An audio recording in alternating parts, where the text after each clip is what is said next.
entrepreneurship. Today, we're going to talk about business formation. And once again, business formation specifically with the goal of being fundable, like immediately. Once you finish this, you should not have any issues going out and looking legit to a bank. Let's get into it.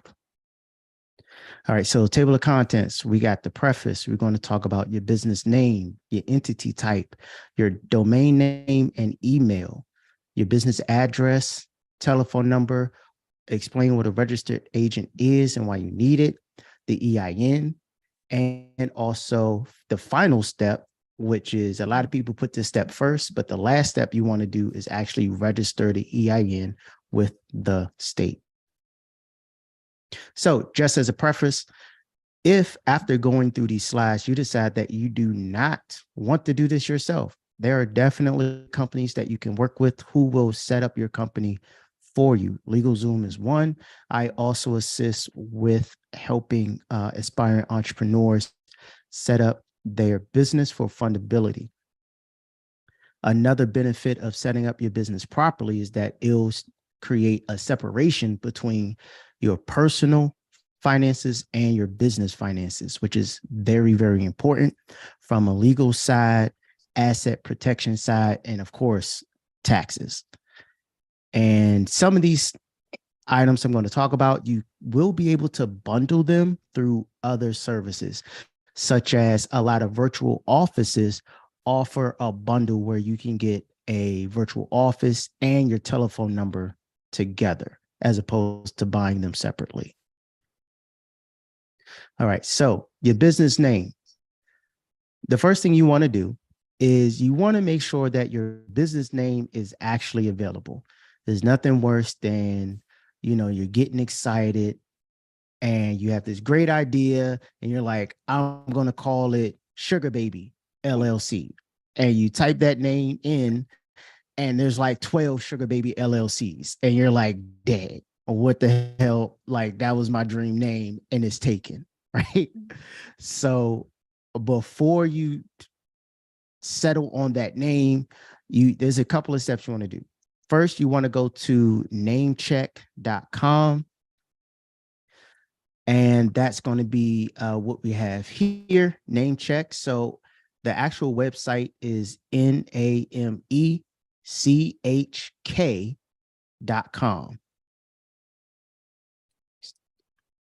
And this is what the website looks like here.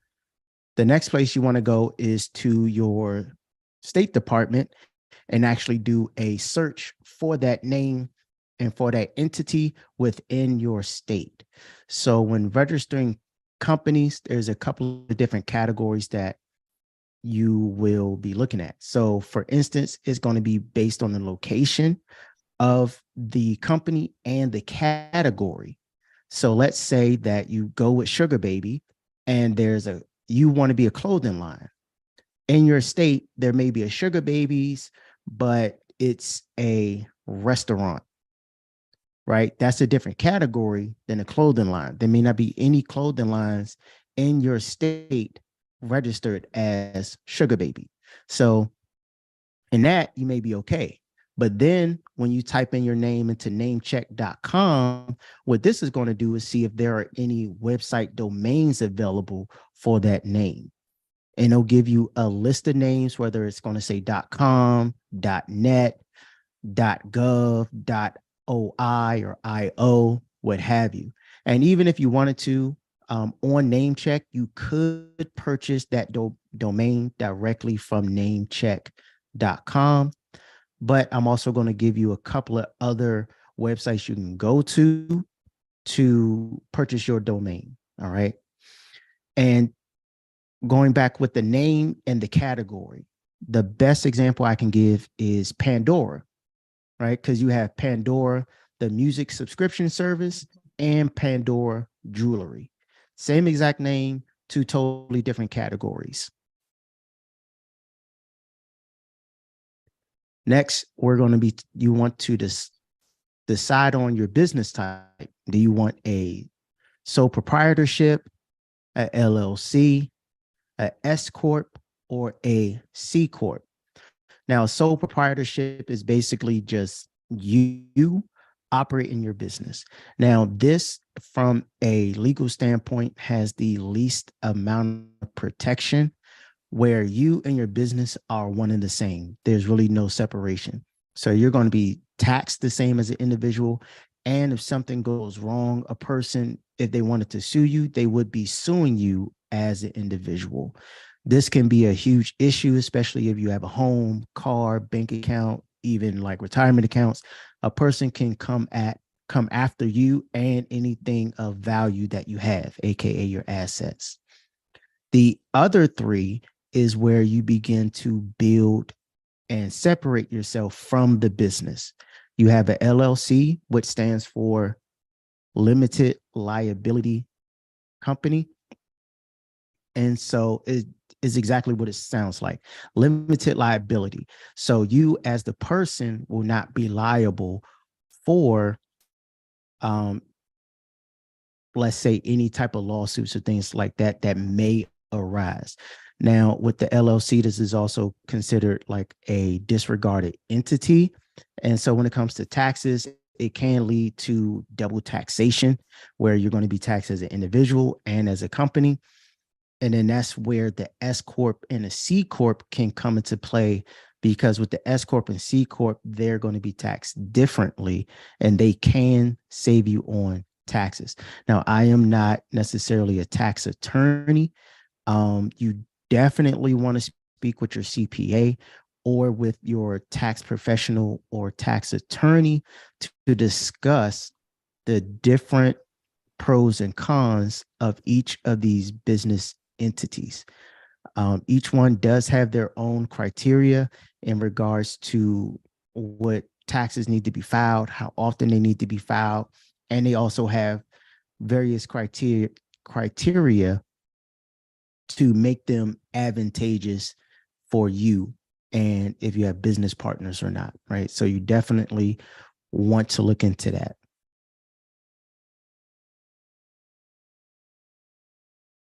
What in the world?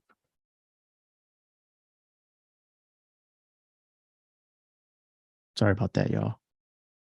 So That's why we next, keep what? it real over here. Right. Things happen.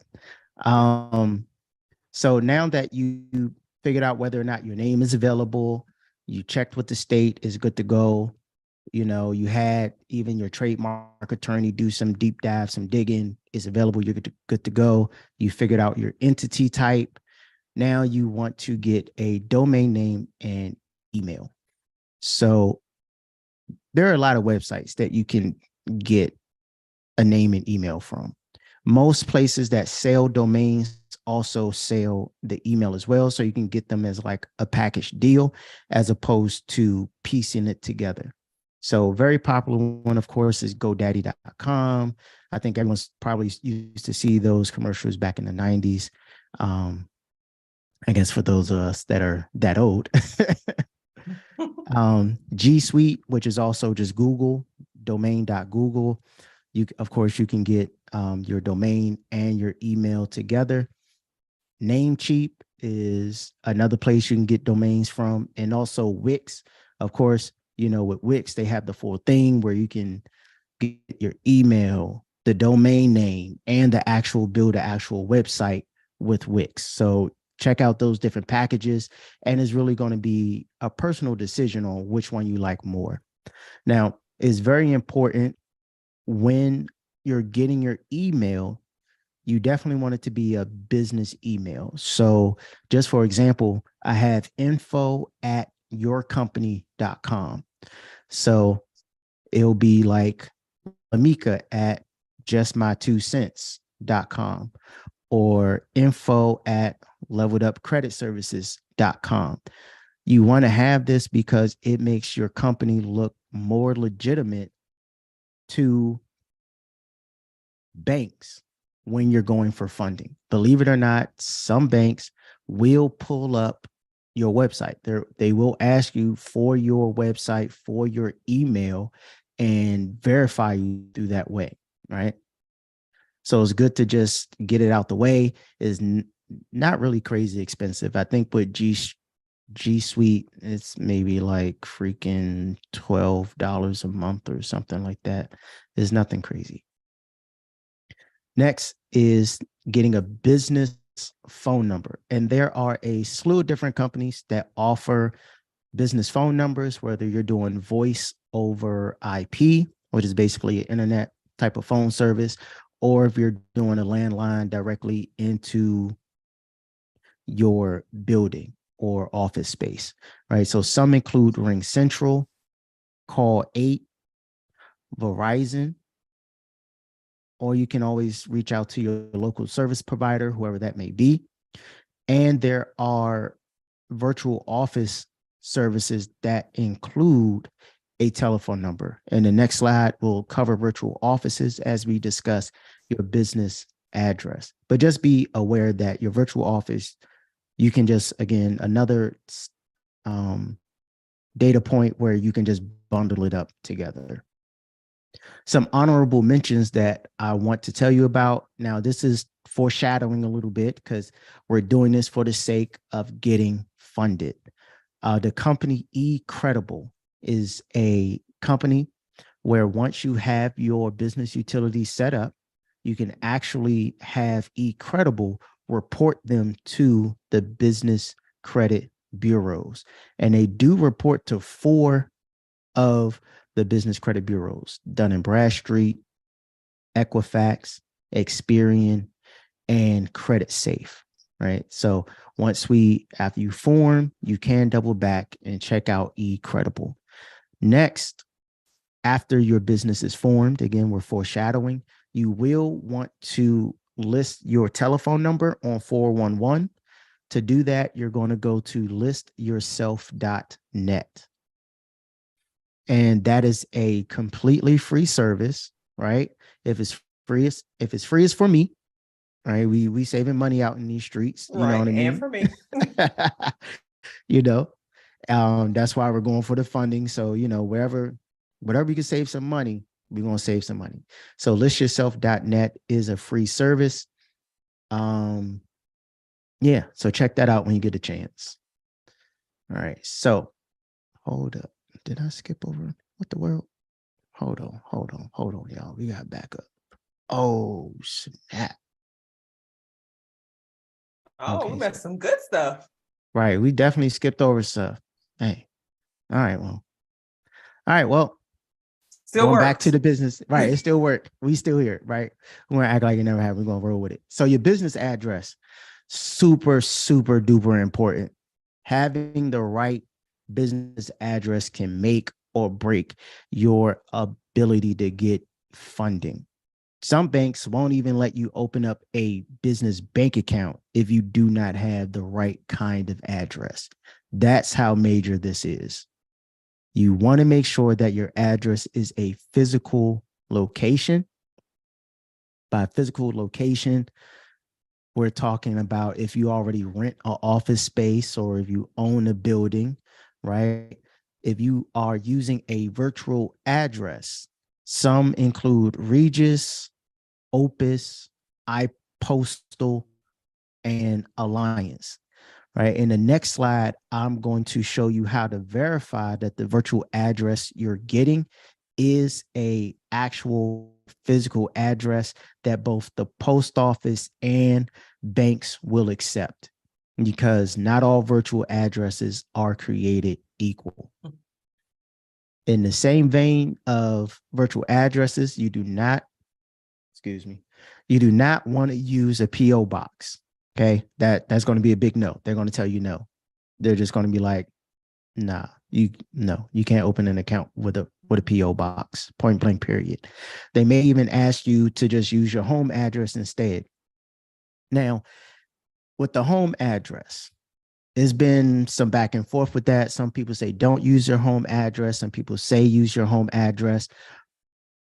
For the sake of your privacy, when you are registering your business, do not use your home address, because you're going to be also, you want people to be able to find your business, right? If you have a brick and mortar or physical location or office that people are coming see you.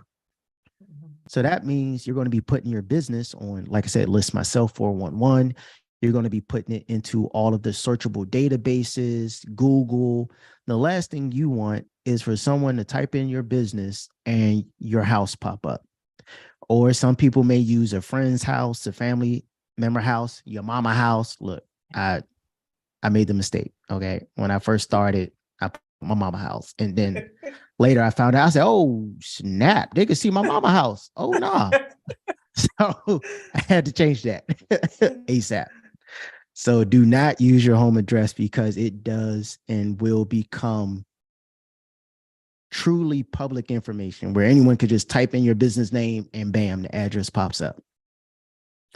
Another key factor, because we're talking about fundability, if you are already in the mindset of getting funded, choose locations that are based on your banking needs. So if you're in an area where you have like particular regional banks that only do business, let's say within like a 40-mile radius or something like that, and you know that it's a credit union or a community bank that you want to do business, you got to get surgical sometimes, do some research, find out what radius that is, and choose an address based on the banks that you want to do business with. Right. So that's just a little like pro tip, you know. So for those that don't know. Now, we spoke about choosing the right virtual address. What a lot of people don't realize is that certain addresses are actually coded as a commercial mail receiving agency, meaning that when the banks look up this address, they know that the only reason it exists is to receive mail. So essentially, it's kind of like pops up as a PO box or a UPS store. You do not want that. So in order to, before you choose an address, you actually want to go to the Postal Service website, USPS.com, and type in that virtual address to see if it comes up as a commercial mail receiving agency. This is huge, and a lot of people don't talk about this. So definitely take note of this. And that's why I have the arrows here. And you see with this particular address is good because there's an N there. N, of course, means no. So as long as it's an N, you should be good to go. And this address won't give you any particular problems when you're going for funding or when you're just going to set up your business. All right.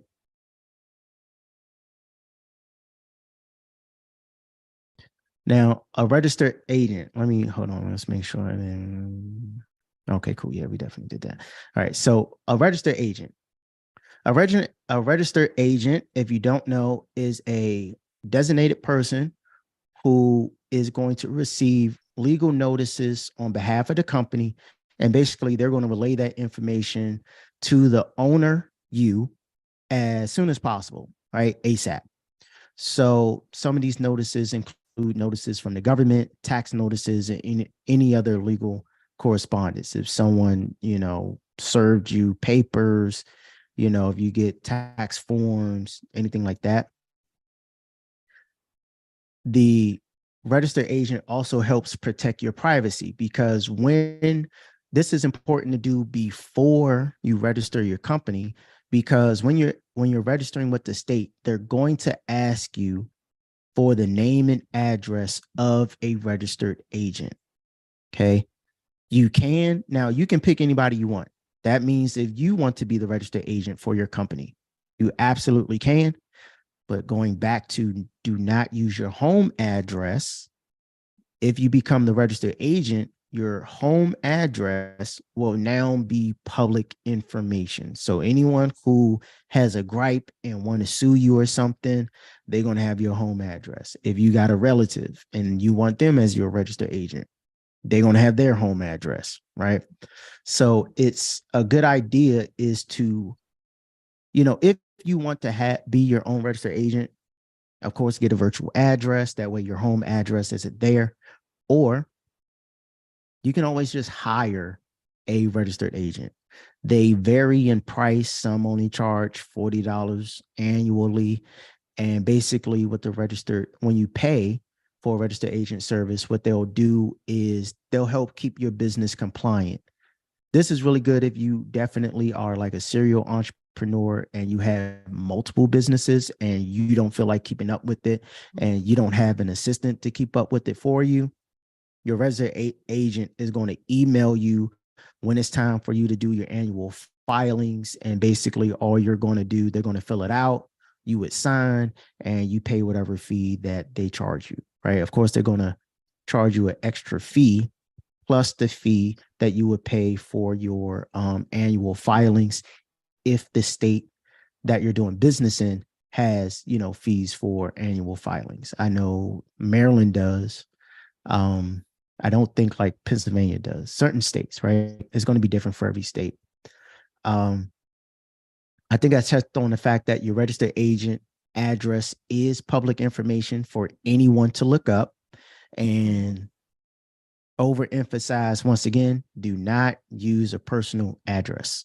Protect yourself at all times, publicly, privately, financially, physically. Okay. So after you do all that, then you go get an EIN. Why did we do all that prior to getting the EIN? Because they're going to ask us for all that information. They're going to ask you for your name, your address, all that stuff. They're going to ask you what kind of entity are you forming, LLC, sole prop, multi-member LLC, S Corp, C Corp. How do you want to be taxed? They're going to ask all of that when you are establishing the EIN. EIN stands for Employee Identification Number. It is the tax ID number for your business. Think of it as basically it's the social security number for your business, right? And you probably noticed that we kind of like built a profile for the business and it has everything that a person has, right? It has a name, has an address, has a phone number. What do we have? We have names, we have addresses, we have phone numbers. We also have a 9-digit number used by the government to identify us. Same thing with your business. Your business now with the EIN is going to have a 9-digit number used by the government to identify it, right? In order to get an EIN, you must have a valid social security number, I-10, which is a international tax identification number, or another EIN. So of course, a business can make another business and even own another business, right? So you'll need that. And also please avoid the scams when you're looking up how to get an EIN. So if you type in get an EIN onto Google, you're going to see all these sponsored websites as ads at the very top. Anything that's sponsored is a company and it's a scam. Now, I ain't gonna hold you. I definitely fell for it when I first started. I ain't know. So I harp on it. I tell everybody EINs are free. Yeah. The EIN and later the DUNS number, we'll talk about that later when we're talking about building out your business credit. Those two numbers are 100% free. Don't be like me, get caught up, end up paying $150 for a free 9-digit number and feeling stupid. Right. I see your face. Yeah, they got your boy, definitely. I've been got. I didn't get got right there, but I've been got in other places. So it's all good. It's all good. You know what I'm saying? Like they definitely got your boy on that one. Now, this is the direct link to apply for your EIN. What we're going to do, I think Lamika would probably be easier just to drop this like in the description of the video for those who don't want to type this all out. But I figured I at least put it on here just in case. So yeah, this is the direct link. All right. So after you do all that, right, those 8 steps, we finally hit the holy grail. We finally finished. And now you just take all that and you register your company with the state. So you're not going at this point, you just filling in the blanks with your state. Your fees and taxes and all that, they're going to vary per state. And again, when it comes to the fees, comes to the taxes, comes to how you want to structure your business, you definitely want to make sure that you speak with either a CPA and or an attorney, so that even before you register, you're registering it properly for your particular tax and income goals. And that's the basics of the actual business formation. This is everything you need to do before you even walk into a bank.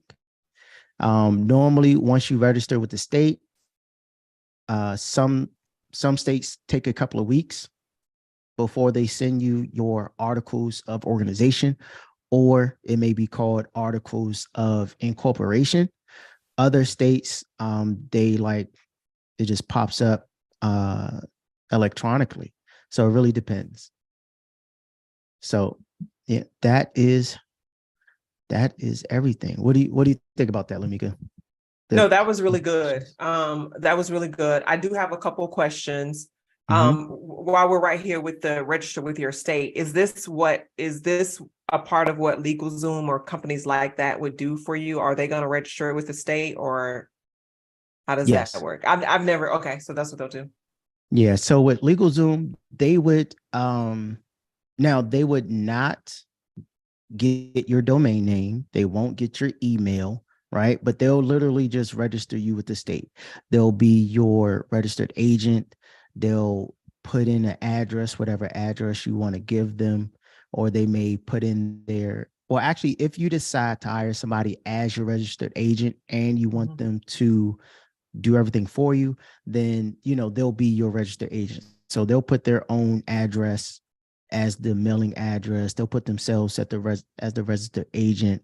They may create a phone number for you or not, depending on what you decide. And they'll take care of that for you. But they're not going to, they're not going to look up your domain. They're not going to, some companies, they may not look to see that your name is available, right? They're not going to get you an email, right? So there's a couple of things they will not do, but if you just, want to have a business on paper and get your EIN and all that set up, they'll definitely do that for you. Got it. Okay. And then one of the other things is is it the NAICS code? So at what point is that something that they need to, I guess, look for or think about? That is a great question. I can't believe I overlooked that. So yes, going all the way back to choosing the right name. Choosing a name and the NAICS code is vitally important, because that is going to be how both the government and banks categorize you. So when choosing a business name, you definitely want to avoid business names that link you to high risk in industries. What are some high risk in industries? Trucking Sugar is babies. one. Sugar babies. That's funny. So definitely trucking. Anything that's like financial services. So you're like, oh, Tony the day trader. Definitely anything regarding credit repair, that's immediately high risk. Weed, cannabis, immediately high risk. Real estate and anything regarding investing, immediately high risk. So if you're in those industries, you don't want to put those words in the name, right? Instead of saying J&J Financials, put solutions, right? Like I said, I made the mistake. Love It Up Credit Services. Am I getting funded? No. no one, no one's giving my company money with that name. So guess what? Right. New name, reclassification. All right. So now we're Crack the Score, www.crackthescore.com. They don't really know what that means. No one knows what it means when they hear it. So it makes it sound a lot safer. And we're not in the business of credit repair. We're in the business of financial education and coaching, right? So you can really improve your chances of getting to the bag with a simple, with the right name and with the right classification. With the NAICS code, they'll also ask you for that when registering and setting up the EIN. So prior to the EIN, you can definitely look up the various NAICS code and the SIC codes available to you. They get really, really deep. So let's say you are in real estate. You don't want to just say, oh, real estate or real estate investor, right? Let's say under the category of real estate, there's property management, which is a lot safer or a lot less high risk. So you can choose property manager as opposed to saying, Tony the day trader. Maybe it's Tony Solutions, you know what I mean? Tony and M LLC, something like that, right? Right. So it's certain words you just want to keep out. And even under, financials, etc., consulting is always good, right? Or marketing, so you just want to avoid those type of names. If you're in retail, you're golden. Like just traditional retail, you're a clothing store, clothing brand, e-commerce, like they love you. Like they're going to they're going to throw money at you every day, all day. You won't have any issues. Yeah. And I will say that my, I don't know if this is off, but I will say that for my clothing brand, the brand name and the business name are two separate names. So Absolutely. the what I registered with the state is not the same name as my business, as my brand name. So, if you do have a clothing line or something like that, don't get so hung up on, having to register that name with the state for your entity setup, because those can be, two separate things. Yeah, and that's a great point that you brought up because so do you have like a DBA? Yeah, so my brand's name is Height Goddess. That is my brand name. So that's what I'm doing business as. That is what I have trademarked. Those are the things that I trademark. I didn't do any, obviously I didn't do a trademark with the entity name. I just registered the entity. So doing business would be Height Goddess, but it's also a registered trademark as well. Right. Yeah, that's definitely a great point. This was really like more of the basics, but when it comes to your business name, there are a lot of different strategies. You can have, of course, multiple names for the same entity. You can have a DBA, which even with the EIN, you can have multiple entities under the same EIN. You can have a registered name with the state, and then you can have multiple DBAs, which stands for doing business as, right? So if you made the mistake, let's say you made the mistake of giving your company a high risk name, right? You can always set up a DBA, right? That's one option. Or you can just rename the business and you would do that by updating the name and the NAICS code with your bank, with the state, and with the IRS. And a lot of times when you're doing it with the IRS, you can just have your accountant update that on their tax forms. Right. I don't have the form memorized, but your CPA can definitely just switch it over for you. It's super easy. Yeah, so that's great. I'm glad you brought that up. Absolutely. Yep. Yeah. No, this is very good because I'm not a DIYer. I like to talk these things through. So, being able to, get these thoughts out, because I know this can be a stumbling block for someone who wants to get started, because they don't know, what things should happen next. And these are all things that that you want to work in conjunction, because before this, like I said, this is a 4-part series. So at first we talked about getting your personal credit and those things in order so that you can get business credit while you're getting, if you need to get your personal credit in order, then this is something that you can be working on at the same time. Yep, absolutely. This is definitely something you can do while you're also piecing together your personal credit. And like we said earlier, if you just want to pay somebody to do it, you just pay somebody to do it. Like, hey, Listen, I don't. listen. I'm If just you going. work in a full-time job and you want to get it done, just pay somebody to do it. But I Right. get everybody's in different situations. And I will say, when I first got started, I did pay people to do it. And then as I've Yeah. gone on, because I've, had some experiences, but you definitely want to, if you can, get somebody to help you do it.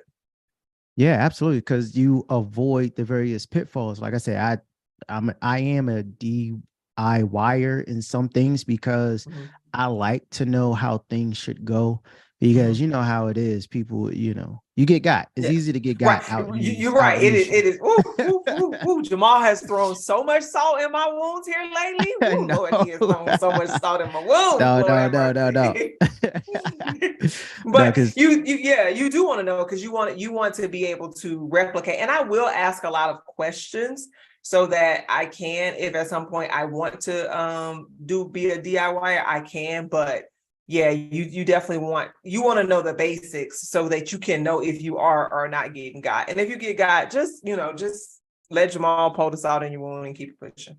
no, because I've gotten got.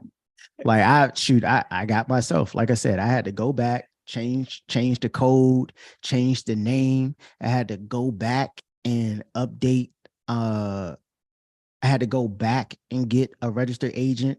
So I mean, that's the downfall of a DIYer. And in Maryland, it's expensive to update your profile. They charge you like $150 every time you want to change something. Right. So in the wrong state, it's ridiculously expensive. So if you could just pay that whatever fee the company is going to charge you up front to do it right the first time, do that. Like don't be like me. Don't be like me and just want to do it wrong for the sake of doing it wrong. But on the bright side, since I broke it, I know how to fix it, right? Or if someone else comes with that issue, you know how to fix it. I'm sure Lamika is plenty of things that you probably have learned by stumbling over throughout the process, especially with your clothing brand that I would have no idea about. So I know I'm tired of stumbling, Jamal. Good Lord, it's the real about entrepreneurship over here. I'm just like, no, yeah, that's true. And it's never gonna stop. We're just gonna we're gonna keep falling forward. That's right. That's it. But the whole goal for this is so that we are setting the goal, in this conversation with Jamal, and is being able to set your business up so that you are fundable. Like, you have a lot of people that will just go out and set up a business and, they're not able to get funding. So these are the, correct me if I'm wrong, Jamal, the whole goal is so that you are able to be fundable in the eyes of a bank, a credit union, that kind of a thing. Absolutely. Yep. That is the goal. So just to double back, because Lamika made a great point with that question, definitely make sure that you do choose a name that is available and also fundable. Choose an NAICS code that is fundable. All right. So definitely. Awesome. So I think this is, like I said, this is a 4-part series. We wanted to get you set up so that at the end of the day, if you do want to work with someone, Jamal, be sure to tell them again about your business, so that if they decide that they want to work with someone who not only can, if you need personal credit fixed and you need your business entity set up and you need to get funding, I mean, I'm giving Jamal his spiel, but go ahead, Jamal, tell him what you do. Yeah, no, that's exactly what I do. So anyone that's interested, if you're an aspiring entrepreneur who may have some blemishes on your credit that may be keeping you from getting funded, and you just need someone to help you and coach you through the process, you can definitely go to my website, www.crackthescore.com. And there you can actually download my free ebook that just gives you like a nice little summation of what's going to be needed to set up your business. And then you can also schedule a free consultation with me, and we can go over some of the things, your situation, talk about it, and we can definitely put together a plan to help you reach your goals. Absolutely. Yep. Perfect. Yeah. So again, that's what we want, guys. It's all about taking action. The information that I bring on the channel is so that we can take action towards the goals that we set. We say that we want to start a business. We say we want to take action and we want to grow, but then we look up and another year has gone by or another quarter. We're in a new quarter. So Yeah. what did you do in the first quarter to to take the steps towards what you said you wanted to do? So be sure to check out Jamal's crackthescore.com, and be sure to tune back in for the other part 3 and 4 Part of three what and you four. need Yep. to, part 3 and 4. So we're giving you the information. Be sure to put your questions below, because we are definitely, if you're watching the replay on this, we will definitely be looking at that to answer your question. And who knows, we may come back and do a live that's just full of the questions that we've gotten. So Nice little definitely feel Q&A. free to check it out. Yeah, nice Q&A. I like Q&A. So yeah. So until next time, we will see you in the next video for part 3. Until next time.